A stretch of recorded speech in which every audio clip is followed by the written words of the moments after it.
If you want to become a game-changing center, then you need to understand that there's three key areas to your game that you need to master. First, you're a strike weapon. You're there primarily to put points on the board. Secondly, you need to be a meter eater.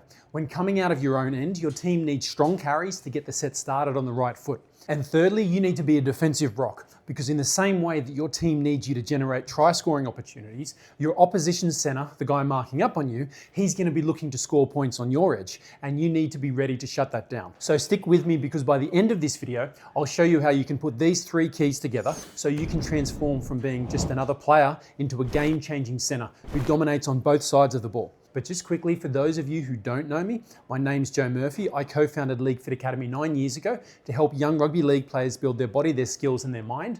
And we now work with thousands of players all over the globe, from juniors in under 12s right through to players preparing to go into their first full-time NRL preseason. So, like I just said, there's three key areas that you need to master as a center. And it's important to understand that if you want to master your role as a center, then you really need all three. Because if you've only got one of those three areas covered, you'll be an average player. If you've got two, then you're probably a good center. But if you want to be great, if you really want to dominate your opposition and nail a role that a center plays on the rugby league field, then you need to master all three keys. So let's get started by looking at key number one. Your first and most important job is to be a strike weapon in attack. What that means is that a center's primary role is to create points. And the two main avenues by which a quality center can do this is with their running game and their passing game. So what does a quality running game look like? First, it means speed. Almost all centers are known for their acceleration and change of pace. Secondly, it means being elusive and agile. A good center needs to be quick on their feet, able to read the defensive line and adjust to the constant shifts and movements of defenders. You've got to show great change of direction, sharp footwork, and have the ability to step cleanly off either foot, right or left, to create space and beat your man one-on-one. On top of this, you also need to be strong, powerful and explosive in your upper body, because sometimes your speed and footwork might be enough to get a defender off balance, but a strong fend or a dominant stiff arm might be that extra weapon needed to break through and really get past that defender. Now, the more of those qualities that you have in your arsenal, it means that when given early ball and space to create something, regardless of what's going on around you, you become a very dangerous player. So that's more so the purely physical side of your running game. The other half of your running game, or the other side of the coin, is how you run different lines. The way a lot of sides run their shape and their structure, centers can be required to either run the lead in a block play, what's often called the front door, or the sweeper roll out the back, often called the back door, or you might simply be the recipient taking the ball in space from a half or a fullback who's sweeping behind your edge back rower, trying to give you time and space to get on the outside of your opposite number. Or even you might even be running an X play, cutting back against the grain, looking for a lazy inside defender who hasn't pushed across as hard as they should. Regardless, what this means is you have to become proficient at running these different lines. So that's your running game. Next, the second part to becoming a strike weapon in attack is your passing game and your ability to create space and opportunities for your winger on the outside. Now, a lot of the physical traits we just talked about, that speed, acceleration and elusiveness and all the different line running options, they're often used to try to get your opposition center to commit to you, but also to try to get your opposition winger interested enough in what you're doing to maybe hold him in place, even if for a fraction of a second, rather than having him release and push out, because this creates room for your winger on the outside. This is why, whether via speed, footwork, or forcing defenders to make bad decisions by having bodies in motion and running different lines, if you can get on the outside of your opposing center, you've now created an opportunity for your winger. And once you've done that, either the opposing winger has to jam in on you to shut you down, or if they stay out and mark up on their man, that gives you the space you need to run through the line. So your options are as follows. He jams in on you, but you use quick hands with a quick catch and pass to put your winger into space. Or if you have the skill set, a quick tap on to your winger and he's away. Option two is you hold the ball, take the tackle because you deem the pass too risky. Now those are your options if he jams in. Now if he hesitates and stays out or keeps sliding, that's your opportunity to run through the gap that you created by getting outside your opposition player. Now at this point, either you're off and you're in the clear, or the winger does change his line and he comes in to make a tackle on you. This is when you need a great offload to be able to get the ball to your winger who's now standing there unmarked. So you need to have a great catch and pass. It's also handy if you train the tip on, literally just a tap on the ball on the way through. And finally, you need to have an offload game. Ideally, you want to be confident offloading with both hands, using either a forehand or a backhand offload so you can get the ball to your winger no matter where the defender makes contact with you, okay?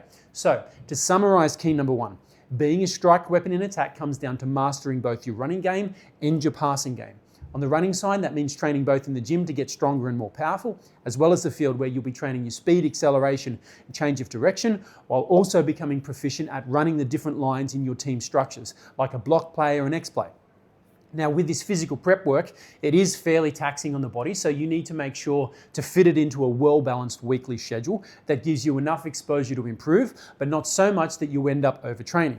Now, on the passing side, it's all about creating opportunities for your winger.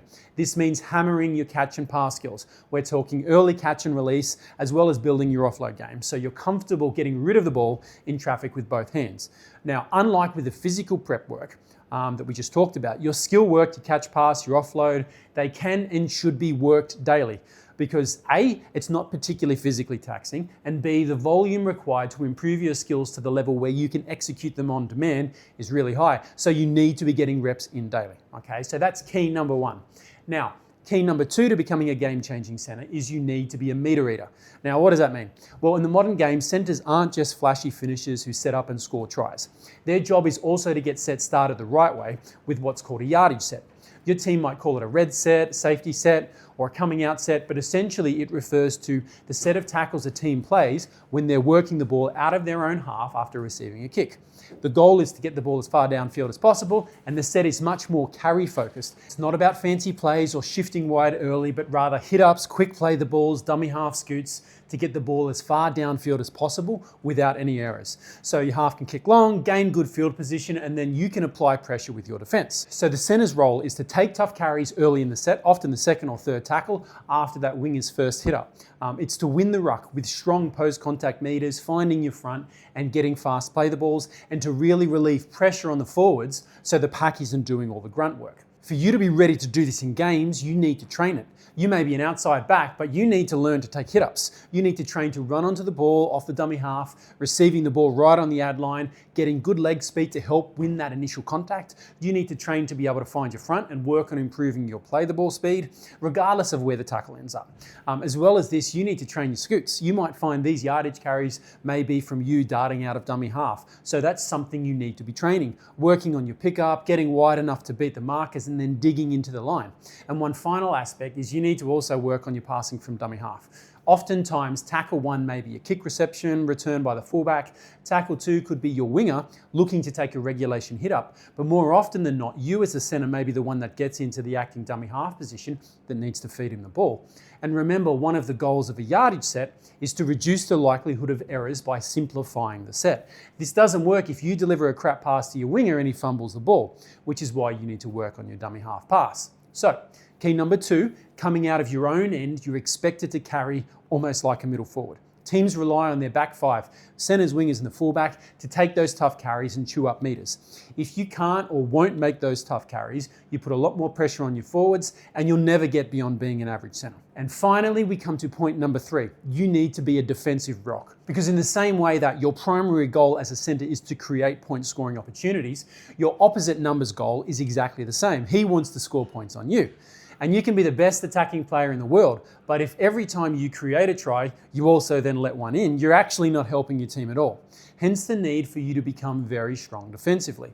Now, the edge is one of the toughest places to defend in rugby league. You've got fast wingers, skillful halves, and you've got back rowers running hard lines. One wrong read and it's a try. So how do we approach it? Well, there's 4 factors to address when defending on an edge, and they're in a specific order of importance. First is your physical capabilities. Second, your defensive technique. Third is your decision making. And finally, coming in fourth is your communication. Now, why are they in this order? First and foremost, you need to be physically capable. We talked earlier in key number 1 about the physical traits that make you capable as a center. Things like speed, acceleration, change of direction, elusiveness, and being able to react to opposition players' movements. These are the same traits that you need as a defender to counter your opposition number. Now, the reason these things are the most important is because it doesn't matter how good your tackle technique is. If you can't physically get to the spot on the field where the attacker is, you can't tackle him. If you're too weak or too slow, or you react too late to what he's doing, your tackle technique, decision making, and communication mean absolutely nothing. So firstly, you need to be physically capable.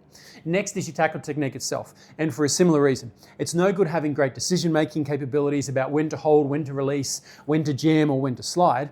If every single time you put yourself in a good position to make a tackle, you simply miss because your technique is poor and because you have no contact in confidence. So You first need to be physically capable. Next, your tackle technique and your contact confidence needs to be on point. And that brings us to the third factor, which makes you a good edge defender, which is your decision making. Like I just mentioned a minute ago, we're talking about making quick reads in defense. Do I slide or do I jam in? Am I protecting my inside shoulder first? How long do I hold and when do I release and move across? This decision making under pressure is exactly why the center position is considered one of the toughest defensive roles in the game.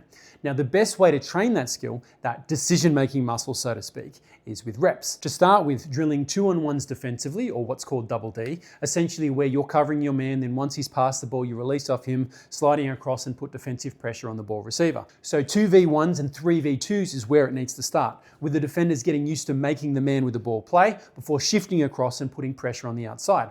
And by reps, I mean getting either teammates or a few friends together and drilling this multiple times per week. Now, the next step up from this is to run edge v edge shape at training.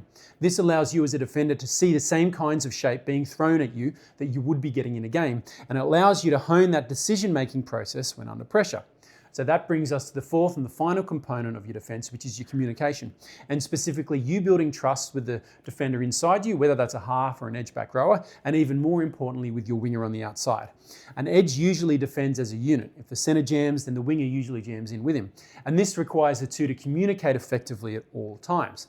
Now, the best way to develop this is actually the same as your decision making. 3-on-2 drills and edge v edge, with center and wing pairings ideally together at all times. So, as a center, your defense is just as important as your attack. You're not helping your team if you're creating points, but letting just as many in on your edge.